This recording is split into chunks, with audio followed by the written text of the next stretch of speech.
ಇವತ್ತು ನಾವು ಒಂದು ಬಹಳ ಸಾತ್ವಿಕ ಪದಾರ್ಥದ ಬಗ್ಗೆ ನಾವು ಮಾತಾಡ್ತಾ ಇದೀವಿ. ಯಾವುದಪ್ಪ ಅಂತಂದ್ರೆ ಬೂದುಗುಂಬಳಕಾಯಿ. ಇನ್ನು ಇದನ್ನ ನಾವು ಹೇಗೆ ಸೇವನೆ ಮಾಡಬೇಕು? ಬಾಹ್ಯವಾಗಿ ನೋಡೋದಾದ್ರೆ ಎಕ್ಸ್ಟರ್ನಲ್ ಅಪ್ಲಿಕೇಶನ್ ಅಂತ ಬಂದಾಗ ಬೂದುಗುಂಬಳಕಾಯಿ ಬೀಜದಿಂದ ತೆಗೆದಂತಹ ಎಣ್ಣೆಯಿಂದ ವಾತ ಮತ್ತು ಪಿತ್ತದಿಂದ ಉಂಟಾದ ಅಂತಹ ತಲೆನೋವಿಗೆ ಹಚ್ತಾ ಬಂದರೆ ಇದು ತಲೆನೋವು ಕಡಿಮೆ ಆಗೋದನ್ನು ನಾವು ನೋಡ್ಬೋದು. ಇದು ಬಾಹ್ಯವಾಗಿ. ಇನ್ನು ಇಂಟರ್ನಲಿ ಅಭ್ಯಂತರವಾಗಿ ಹೇಗೆ ಉಪಯೋಗ ಮಾಡಬೇಕು? ಕುಂಬಳಕಾಯಿ ಜ್ಯೂಸ್. ಹೇಗೆ ಇದನ್ನು ಕುಂಬಳಕಾಯಿ ಜ್ಯೂಸ್ ಮಾಡುವಂಥದ್ದು ಅಂತಂದರೆ, ಕುಂಬಳಕಾಯಿ ನಾವು ತೊಗೊಂಡು ಹೊರಗಿನ ಒಂದು ಸಿಪ್ಪೆಯನ್ನು ತೆಗೆದು ಬೀಜಗಳನ್ನು ತೆಗೆದು ಅದರಲ್ಲಿರುವಂತಹ ಪಲ್ಪ್ ಏನಿರುತ್ತಲ್ಲ ಆ ಪಲ್ಪನ್ನ ನಾವು ಬ್ಲೆಂಡರ್ಗೆ ಹಾಕಿ ಜ್ಯೂಸ್ ಮಾಡಿ ಅದನ್ನು ಸೋಸಿ ಸೇವನೆ ಮಾಡುವಂಥದ್ದು. ಇದು ಕುಂಬಳಕಾಯಿ ಜ್ಯೂಸ್. ಕೆಲವ್ರು ಏನು ಮಾಡ್ತಾರೆ, ಕುಂಬಳಕಾಯಿ ಜ್ಯೂಸ್ ಒಂದು ಗ್ಲಾಸ್ ತೊಗೊಂಡ ತಕ್ಷಣ ಗಟ ಕುಡಿದು ಬಿಡ್ತಾರೆ. ಹಂಗೆ ಕುಡಿದ್ರೆ ಏನು ನಿಮ್ಗೆ ಅಷ್ಟು ಲಾಭ ಆಗಲ್ಲ. ನಿಧಾನವಾಗಿ ಕೂತ್ಕೊಂಡು ಸಿಪ್ಪು ಸೇವನೆ ಮಾಡಿದ್ರೆ ನಿಮಗೆ ಬಹಳ ಉಪಯುಕ್ತ ಆಗುವಂಥದ್ದು. ಇನ್ನು ಕುಂಬಳಕಾಯಿ ನ್ಯಾಚುರಲ್ ಆಲ್ಕಲೈಸರ್ ಅಲ್ವಾ, ಅಂದರೆ ಅಸಿಡಿಟಿಗೆ ಬಹಳ ಒಂದು ಉಪಯುಕ್ತ.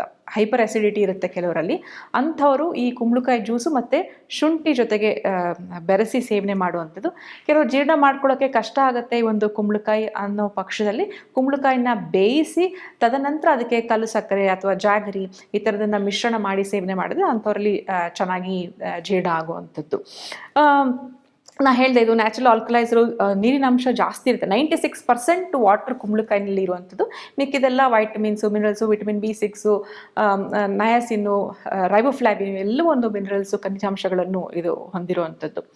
ಇದಿಷ್ಟು ನಾವು ಹೇಗೆ ಸೇವನೆ ಮಾಡಬೇಕು ಅಂತ ನಾನು ನಿಮಗೆ ಹೇಳಿದೆ. ಮತ್ತು ಕೆಲವರಲ್ಲಿ ಗೊಂದಲ ಇದೆ. ಡಯಟ್ ಪ್ಲ್ಯಾನ್ ಮಾಡ್ತಿರ್ತಾರೆ ವೆಯ್ಟ್ ಲಾಸ್ಗೆ, ಕುಂಬಳಕಾಯಿ ಜ್ಯೂಸ್ನ ಆ್ಯಡ್ ಮಾಡಿರ್ತಾರೆ ಅವ್ರ ಡಯಟಲ್ಲಿ ವೆಯ್ಟ್ ಲಾಸ್ಗೆ. ಮತ್ತು ಆಯುರ್ವೇದ ಶಾಸ್ತ್ರದಲ್ಲಿ ಇದನ್ನು ಬ್ರಹ್ಮಣೀಯ ಅಂತ ಕರೀತಾರೆ. ಬ್ರಹ್ಮಣೀಯ ಅಂದರೆ ತೂಕವನ್ನು ಹೆಚ್ಚು ಮಾಡುವಂಥದ್ದು. ಹೇಗೆ ಇದು ವೆಯ್ಟ್ ಲಾಸ್ಗೆ ಕೊಡ್ತೀರಾ ಅಂತ ಒಂದು ಕನ್ಫ್ಯೂಷನ್ಸ್ ಇರುತ್ತೆ. ಆ ಕನ್ಫ್ಯೂಷನ್ನ ನಾನು ಇವತ್ತು ನಿಮಗೆ ಕ್ಲಿಯರ್ ಮಾಡ್ತೀನಿ. ಬೂದುಗುಂಬಳಕಾಯಿ ಜ್ಯೂಸ್ ಸ್ನಿಗ್ಧ, ಮಧುರ, ಶೀತ, ಈ ಮೂರು, ಸ್ನಿಗ್ಧತೆ, ಸ್ವೀಟ್ ಇರುತ್ತೆ, ಶೀತಗುಣ, ಇವಿಷ್ಟು ವೇಟ್ ಗೇನ್ ಆಗುವಂತಹ ಒಂದು ಕ್ವಾಲಿಟೀಸು ಬೂದುಗುಂಬಳಕಾಯಿ. ಎರಡು ರೀತಿಯಾಗಿ ನೀವು ನೋಡಬೇಕು. ಒಂದು, ತೂಕ ಕಡಿಮೆ ಮಾಡೋರಲ್ಲಿ ಖಾಲಿ ಹೊಟ್ಟೆನಲ್ಲಿ ಈ ಬೂದುಗುಂಬಳಕಾಯಿ ಜ್ಯೂಸ್ನ ಸೇವನೆ ಮಾಡಿದರೆ, ಅವರು ಕೆಲವೊಂದು ಡಯಟ್ ಪ್ಲ್ಯಾನ್ ಮಾಡಿರ್ತಾರೆ. ಬೂದುಗುಂಬಳಕಾಯಿ ಜ್ಯೂಸ್ ಕುಡಿದ ತಕ್ಷಣ ಒಂದು ರೀತಿಯಾದಂತಹ ಫಿಲ್ಲಿಂಗ್ ಆಗುತ್ತೆ, ಏನು ತಿನ್ನಬೇಕು ಅಂತ ಅನಿಸೋದಿಲ್ಲ.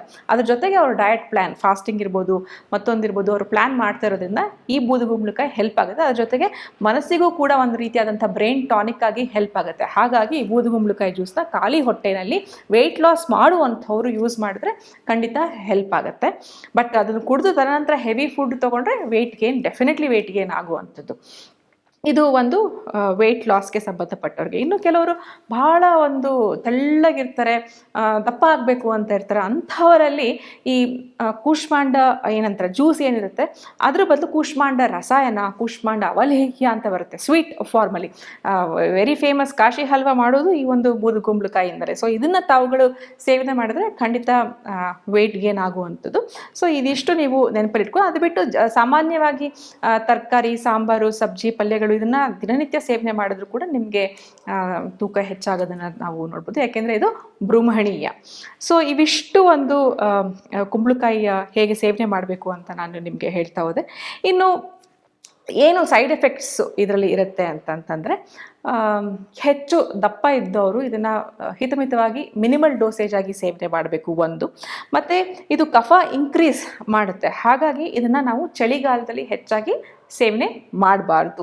ಮತ್ತು ಅಜೀರ್ಣ ಸಮಸ್ಯೆ ಇದ್ದವರು, ಅಸ್ತಮಾ, ಕೋಲ್ಡ್ ಅಂಥವರು ಕೂಡ ಈ ಒಂದು ಬೂದುಗುಂಬಳಕಾಯಿ ಸೇವನೆ ಮಾಡದೇ ಇದ್ದರೆ ಒಳ್ಳೆಯದು. ಇನ್ನು ಆಯುರ್ವೇದಿಕ್ ಪ್ರಿಪರೇಷನ್ಸಲ್ಲೂ ಕೂಡ ಈ ಒಂದು ಕೂಷ್ಮಾಂಡ ಅಥವಾ ಬೂದುಗುಂಬಳಕಾಯನ್ನು ಬಳಸೋದನ್ನು ನಾವು ನೋಡ್ಬೋದು. ಕೂಷ್ಮಾಂಡ ರಸಾಯನ, ಕೂಷ್ಮಾಂಡ ಅವಲೇಹ್ಯ ಅಂತ ನಾವು ಹೇಳ್ತೀನಿ. ಅಸಿಡಿಟಿ, ಅಜೀರ್ಣ, ತೂಕ ಜಾಸ್ತಿ ಆಗಬೇಕು ಅಂದವರಿಗೆಲ್ಲ ಒಂದು ಕೂಷ್ಮಾಂಡದಿಂದ ಮಾಡಿರುವಂತಹ ರಸಾಯನ ಕೂಡ ಆಯುರ್ವೇದ ಪ್ರಿಪರೇಷನ್ಸಲ್ಲಿ ನಾವು ನೋಡ್ಬೋದು.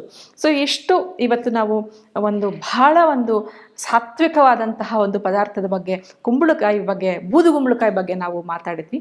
ಇವಿಷ್ಟು ಗುಣಗಳನ್ನು ನೀವು ತಿಳ್ಕೊಂಡಿದ್ರೆ, ಕೆಲವ್ರಿಗೆ ಅಂದ್ಕೋತಾ ಇರ್ತಾರೆ ಇದನ್ನು ಬಲಿ ಕೊಡ್ತೀವಿ, ಸ್ಯಾಕ್ರಿಫೈಸ್ ಮಾಡುವಂತಹ ಒಂದು ಪದಾರ್ಥ, ನಾವು ಸೇವನೆ ಮಾಡಬಾರ್ದು ಅಂತ ಹೇಳ್ತೀವಿ.